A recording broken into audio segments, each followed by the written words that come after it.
Bismillahirrahmanirrahim. Innal hamdalillah nahmaduhu wa nasta'inuhu wa nastaghfiruh wa na'udzu billahi min syururi anfusina wa min sayyiati a'malina. May yahdihillahu fala mudhillalah wa may yudlil fala hadiyalah. Asyhadu an la ilaha illallah wahdahu la syarikalah wa asyhadu anna Muhammadan abduhu wa rasuluhu la nabiyya ba'dah. Allahumma inna na'udzu bika minal barasi wal jununi wal dzudami wa sayyil asqami. Ya Allah, kami berlindung kepadamu dari penyakit kulit, dari penyakit gila, dari penyakit lepra, dan dari segala penyakit termasuk dari penyakit virus corona ini. Amma ba'du, assalamualaikum warahmatullahi wabarakatuh. Ikhwan dan akhwat, staf dan guru bintang pelajar yang semoga Allah rahmati kalian dan yang semoga Allah selalu jaga kita dari virus corona ini. Kembali kita ke kajian Islam Pekanan yang mana masih menggunakan rekaman. Dikarenakan kondisi saat ini, mudah-mudahan Allah segera sudahi ujian virus corona ini sehingga kita bisa beraktivitas kembali.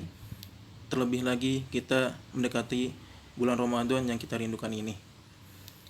Oke, dari pembahasan kita kali ini adalah tentang masalah akidah, yang mana pembahasan kajian ini adalah kajian yang terakhir dikarenakan sekarang sudah di pertengahan bulan Sya'ban. Maka setelah kajian ini adalah tentang masalah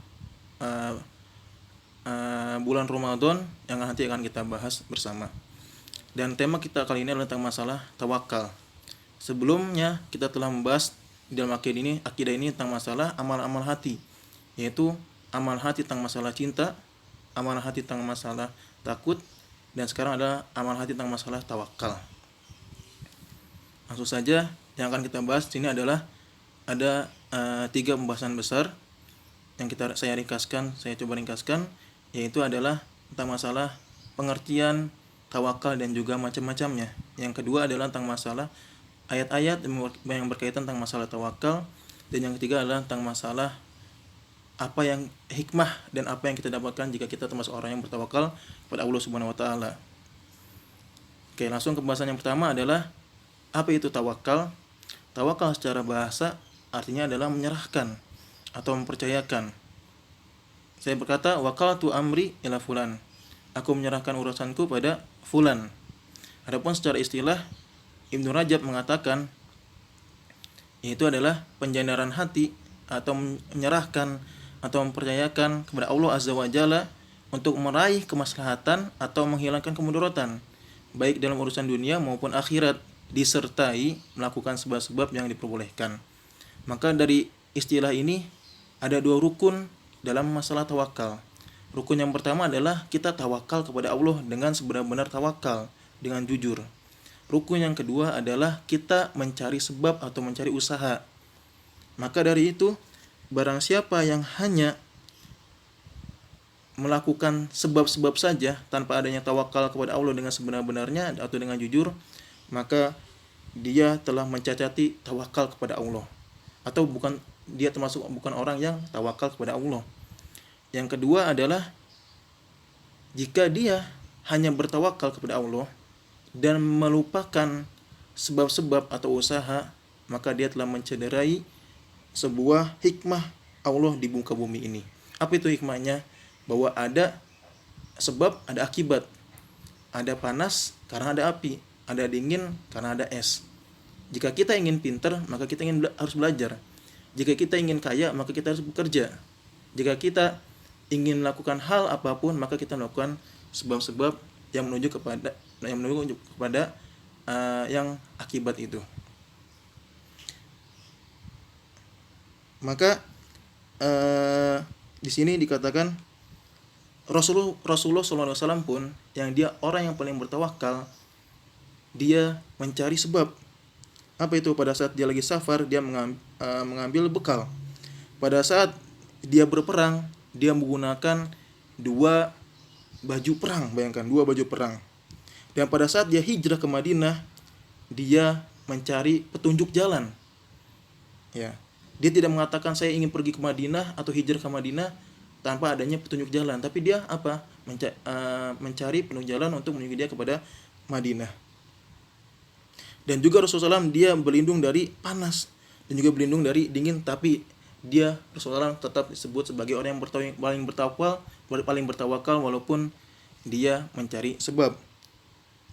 Dan juga maka dari itu pun juga ada Ahlul Yaman yang dia datang kepada Umar tanpa adanya perbekalan. Maka dikatakan kepada Umar, "Mengapa kamu tidak mengambil perbekalan?" Maka dijawab oleh mereka, "Karena kami adalah kaum yang bertawakal kepada Allah." Maka perhatikanlah jawaban dari Umar, "Lastum mutawakkilin, engkau bukan termasuk orang yang bertawakal kepada Allah, tapi kalian adalah termasuk kaum yang meremehkan." Kenapa? Karena mereka tidak mencari sebab. Maka dari itu di zaman sekarang pun, yaitu bagi orang-orang yang dia mengatakan saya tidak takut terhadap corona, sehingga dia pergi kemanapun, ya kan, dia mengatakan saya tawakal kepada Allah SWT, maka dia tidak mengambil sebab, yaitu dia tidak mencegah virus corona ini, maka dia bukan termasuk orang tawakal, tapi termasuk orang yang meremehkan. Oke, lalu macam-macam tawakal itu ada 4. Yang pertama adalah menyandarkan dari hasil dari istilah tadi, maka tawakal itu terbagi menjadi beberapa macam. Yang pertama adalah menyandarkan hati pada Allah, namun tidak melakukan usaha dan mencari sebab, maka dia mencela sunatullah, sebagaimana dikatakan oleh Sahal At-Tusturi. Yang kedua adalah dia melakukan usaha, namun enggan menyandarkan diri pada Allah dan menyandarkan diri pada sebab. Yang ketiga adalah sebab yang dilakukan adalah sebab yang haram. Ya, dia sudah bertawakal, ya kan, dan juga sudah mencari sebab, tapi sebabnya adalah yang diharamkan. Maka ini termasuk sebuah keharaman, seperti misalnya adalah mencari uang atau ingin kaya dengan jalan korupsi. Yang keempat adalah yang keempatnya adalah yang berbahaya, yaitu dia menyerahkan tawakalnya bukan kepada Allah, disertai dengan sebab-sebab yang disyariatkan. Contohnya adalah dia misalkan memakai pensil ajaib yang diyakini bisa menentukan jawaban yang benar, dengan keyakinan bahwa pensil inilah yang punya pengaruh, maka ini adalah sebuah kesyirikan yang besar. Lanjut kita kepada pembahasan yang kedua tentang masalah tawakal. Bahwa Allah mengatakan di Al-Qur'an ada beberapa, yaitu Allah mengatakan, qala rajulani minal ladzina yakhafuna an'amallahu 'alaihim adkhulu 'alaihimul bab fa idza dakhaltumuhu fa innakum ghalibun wa 'alallahi fatawakkalu in kuntum mu'minin. Ya, kita terjemahkan bahwa qala rajulan, berkatalah 2 orang. Sebelumnya ini adalah cerita tentang masalah Bani Israel, yang mana mereka disuruh oleh Musa melalui perintah dari Allah SWT untuk memasuki Baitul Maqdis, yang mana di Baitul Maqdis itu ada segolongan umat yang kuat-kuat dan mereka tidak berani. Mereka tidak berani untuk memasukinya. Maka berkatalah qala rajulan, berkatalah 2 orang dari mereka, yaitu siapa? Yaitu Yusa dan juga Kalab bin Yufana. Dan mereka berdua ini termasuk dari 12 pemimpin dari Bani Israel, yang sebenarnya bagaimana kita ketahui bahwa Bani Israel itu punya 12 golongan atau punya 12 kabilah. Dan 2 orang ini adalah pemimpin dari 12 pemimpin kabilah dari Bani Israel ini. Qala rajulan, berkata 2 orang, yaitu Yusa dan juga Kalab bin Yufana, minal ladzina yakhafun, yang mereka itu adalah orang yang takut kepada Allah Subhanahu wa taala, an'amallahu 'alaihima, dan Allah berikan nikmat kepada dia berupa apa? Yaitu iman dan juga keyakinan akan dijanjikan kepada mereka berupa kemenangan dan juga kejayaan dalam perang ini. Apa kata mereka? Udkhulu 'alaihimul bab, masuk saja, enggak usah takut. Masuk saja kalian dari pintu negeri ini, ya kan? Fa idza dakhaltumuhu fa innakum ghalibun. Maka jika engkau masuk, ya kan? Masuk, maka Allah akan tolong kalian sehingga engkau akan menjadi orang yang menang. Tapi apa? Bani Israel termasuk orang-orang yang pengecut, dia tidak berani untuk masuk. Dan terakhir mengatakan 2 orang ini, wa 'alallahi fatawakkalu in kuntum mu'minin. Dan kepada Allah lah kalian bertawakal jika engkau termasuk orang-orang yang beriman. Maka dari ayat ini di sini dikatakan kepada Allah sajalah kalian bertawakal jika kalian termasuk orang beriman. Maka di Al-Qur'an ini disebutkan bahwa ada kaitannya antara tawakal dan juga keimanan. Maka barang siapa yang ingin imannya sempurna, maka dia harus bertawakal kepada Allah Subhanahu wa taala, karena tawakal itu termasuk dari bagian daripada keimanan. Barang siapa yang tidak tawakal, maka imannya tidak sempurna. Lanjut, ayat yang kedua adalah di surat Al-Anfal ayat kedua, bahwa Allah mensifati orang-orang beriman yang benar-benar beriman murni, ya kan, haqqo, yaitu dengan 5 sifat. Apa itu 5 sifatnya? Yang pertama adalah Allah mengatakan innamal mu'minun alladzina idza dzukirallahu wajilat qulubuhum wa idza tuliyat alaihim ayatuhu zadatuhum imana wa ala rabbihim yatawakkalun alladzina yuqimuna sholata wa mimma razaqnahum yunfikun ulaika humul mu'minuna haqqan lahum darajatun 'inda rabbihim wa maghfiratun wa rizqun karim. Artinya adalah sungguhnya orang-orang yang benar-benar beriman adalah siapa? Yaitu yang pertama sifatnya idza dzukirallahu wajilat qulubuhum. Jika disebut nama Allah terhadap dia, wajilat qulubuhum, dia akan gemetaran hatinya. Ya kan? Pada saat dia ingin bermaksiat atau ingin bermaksiat, maka disebutkan kepada mereka bertakwalah kepada Allah, maka dia gemetar hatinya dan takut enggak menjadi bermaksiat. Wa idza tuliyat alaihim ayatuhu zadatuhum imana, dan jika dia dibacakan ayat-ayat Allah, zadatuhum imana, maka dia akan bertambah imannya. Seperti yang disebutkan dalam hadis bahwa Rasulullah mengatakan kepada Ibnu Mas'ud, mereka mengatakan, wahai Ibnu Mas'ud, bacalah Al-Qur'an kepadaku. Faqala kaifa aqra'u 'alaika wa 'alaika unzil. Maka Ibnu Mas'ud mengatakan, bagaimana aku membacakan kepadamu wahai Muhammad sedangkan Al-Qur'an itu diturunkan kepadamu? Maka Rasulullah mengatakan, ini uhibbu an asma'ahu min ghairi. Maka Rasulullah mengatakan, sungguhnya saya suka untuk dibacakan kepadaku dari orang lain. Maka Ibnu Mas'ud membacakan surat An-Nisa sampai kepada kaifa idza ji'na min kulli ummatin bi syahidin wa ji'na bika 'ala haula'i syahida.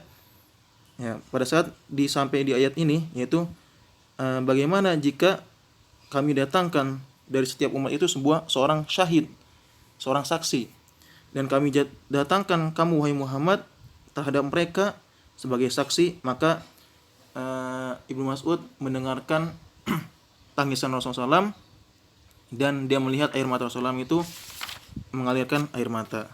Maka seorang beriman itu adalah jika dia disebutkan atau dibacakan ayat-ayat Al-Qur'an, maka dia bertambah imannya. Dan yang ketiga adalah wa 'ala rabbihim yatawakkalun. Nah, ini sifat yang ketiga adalah dan kepada Rabb-nya lah mereka bertawakal. Nah, ini adalah 3 sifat amalan hati atau 3 sifat batin seorang mukmin. Itu apa? Jika dia disebut nama Allah, maka dia akan takut gemetaran hatinya. Jika dia bacakan ayat Al-Qur'an, maka dia bertambah imannya, dan wa 'ala rabbihim yatawakkalun, dan dia bertawakal kepada Allah Subhanahu wa taala. Lalu ditambahkan dengan 2 ciri seorang orang beriman, yang mana dia adalah amalan zahirnya. Dia realisasikan amalan batinnya dengan amalan zahir, yaitu apa? Alladzina yuqimuna shalah, yaitu orang-orang yang mengerjakan salat, wa mimma razaqnahum yunfikun, dan juga mereka adalah yang menginfakkan hartanya di jalan Allah. Apa kata Allah? Ulaika humul mu'minuna haqqan lahum darajatun 'inda rabbihim wa maghfiratun wa rizqun karim. Mereka itulah orang-orang yang beriman yang benar-benar beriman. Maka bagi dia adalah darajatin 'inda rabbihim, bagi dia adalah derajat-derajat yang tinggi di sisi Rabb-nya, wa maghfiratun wa rizqun karim, dan bagi mereka adalah ampunan serta rezeki yang mulia. Lalu ayat ketiga adalah di surat Al-Anfal juga di ayat 64, Allah mengatakan ya ayuhan nabi hasbukallahu wa man ittaba'aka minal mu'minin. Wahai nabi, cukuplah Allah dan juga orang-orang beriman yang mengikutimu sebagai penolongmu. Di sini ada 2 tafsiran, yaitu tafsir yang pertama adalah bahwa artinya adalah wahai nabi, cukuplah Allah dan juga orang-orang mukmin yang mengikutimu sebagai penolongmu. Jadi yang menjadi penolongnya Nabi adalah Allah dan juga orang-orang beriman yang mengikuti Nabi sallallahu alaihi wasallam. Ini adalah tafsiran yang pertama. Tafsiran yang kedua adalah ya ayuhan nabiyyu hasbukallahu wa hasbuhu man ittaba'aka minal mu'minin. Tafsiran yang kedua adalah wahai Nabi, cukuplah Allah sebagai penolongmu dan cukuplah Allah sebagai penolong orang-orang yang beriman yang mengikutimu. Maka di tafsiran yang kedua ini adalah bahwa Allah yang menjadi penolong Nabi dan juga orang-orang beriman. Maka di sini disebutkan juga kelanjutan dari ayat ini adalah bahwa setelah bertawakal harus adanya namanya mencari sebab. Makanya di sini Allah lanjutkan dengan firman-Nya, ya ayuhan nabi haridil mu'minina 'alal qital. Wahai nabi, kobarkanlah semangat para mukmin untuk berperang, ya kan? Allah menyuruh nabi untuk bertawakal dan juga Allah menyuruh kaum mukminin untuk bertawakal dan Allah tidak lupa untuk menyuruhnya untuk mencari sebab. Apa itu sebabnya? Yaitu haridil mu'minina 'alal qital. Berikanlah semangat pada orang mukmin untuk berperang. Maka Rasulullah SAW mengorbankan semangat pasukan kaum mukmin untuk berperang di kala mereka telah berbaris dan menghadapi musuh-musuhnya seperti yang pernah dicapkan kepada para sahabatnya dalam perang Badar. Yaitu ketika pasukan kaum musyrik datang dengan semua kekuatannya, maka Rasulullah mengatakan, kumu ila jannatin arduhas samawati wal ardh. Bangkitlah kalian wahai para sahabatku menuju surga yang luasnya sama dengan langit dan juga bumi. Maka Umair ibnul Hammam bertanya, luas surga itu sama dengan langit dan bumi? Rasulullah menjawab, iya. Umair berseru, wah wah. Rasulullah SAW bertanya, mengapa kamu katakan wah wah? Umair menjawab, saya berharap semoga saya termasuk penghuninya. Rasulullah SAW bersabda, engkau termasuk salah seorang penghuninya. Maka Umair maju dan mematahkan sarung pedangnya, lalu mengeluarkan beberapa biji kurma dan memakan sebagiannya. Kemudian sisanya yang masih dipegangnya ia buang, lalu berkata, seandainya saya masih hidup hingga dapat memakan semuanya, sungguhnya hal itu merupakan hidup yang panjang. Kemudian ia maju dan bertempur hingga gugur sebagai syuhada. Jadi ada Allah memerintahkan untuk bertawakal dan juga Allah memerintahkan untuk mencari sebab, yaitu menyemangati kaum muslimin dengan semangat, yaitu pada saat ingin berperang, ayo bangkit untuk kepada surga yang luasnya seluas langit dan bumi. Maka orang beriman semangat semua sehingga mereka maksimal dalam berjihad kepada Allah Subhanahu wa taala. Lalu pembahasan yang terakhir, yang ketiga, yaitu adalah keutamaan tawakal kepada Allah menurut Al-Qur'an dan Sunnah, yaitu buah atau samarot yang dihasilkan kepada orang yang bertawakal kepada Allah Subhanahu wa taala. Ada 4. Yang pertama adalah barang siapa yang bertawakal kepada Allah dengan sebenar-benarnya, niscaya Allah akan memberikan kepadanya kecukupan dalam kebutuhannya. Dalilnya adalah Allah berfirman, "Wa may yattaqillaha yaj'al lahu makhraja wa yarzuqhu min haitsu la yahtasib wa may yatawakkal 'ala Allahi fa huwa hasbuh." Barang siapa yang bertakwa kepada Allah, maka Allah akan memberikan jalan keluar bagi dia. Itu yang pertama. Yang kedua adalah dan memberikan rezeki dari arah yang tidak diduga-duga. Wa may yatawakkal 'ala Allahi fa huwa hasbuh. Dan barang siapa yang bertawakal kepada Allah, maka Allah akan mencukupkannya.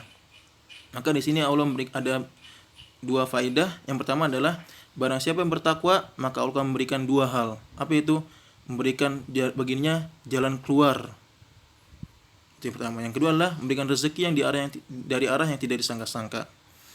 Yang kedua adalah faedah yang kedua adalah barang siapa yang bertawakal kepada Allah, maka Allah akan cukupkan. Oke, keutamaan yang tawakal yang kedua adalah barang siapa yang bertawakal kepada Allah, maka ia akan mendapatkan kebaikan di dunia dan di akhirat dengan masuk surga. Ya, apa dalilnya? Yaitu Allah mengatakan, walladzina hajaru fillahi min ba'di ma dzulimu lanubawwi'annahum fid dunya hasanah wa la ajrul akhirati akbaru law kanu ya'lamun alladzina sabaru 'ala rabbihim yatawakkalun. Dan orang-orang yang berhijrah karena Allah sudah mereka dianiaya, yaitu di Mekah mereka dianiaya dan lalu mereka berhijrah, pasti kami akan memberikan tempat yang bagus kepada mereka di dunia. Maksudnya apa? Setelah mereka hijrah, maka Allah akan menggantikan mereka kaum kufar setelah Allah mengazab mereka dan menghilangkan mereka di muka bumi, maka Allah akan gantikan mereka dengan orang beriman. Tapi apa? Tapi pahala di akhirat adalah lebih besar. Yaitu apa? yaitu surga. Setelah Allah berikan tempat di dunia setelah kesudahan orang kafir, maka Allah pun juga memberikan tempat yang indah di akhirat, yaitu surga. Bagi siapa?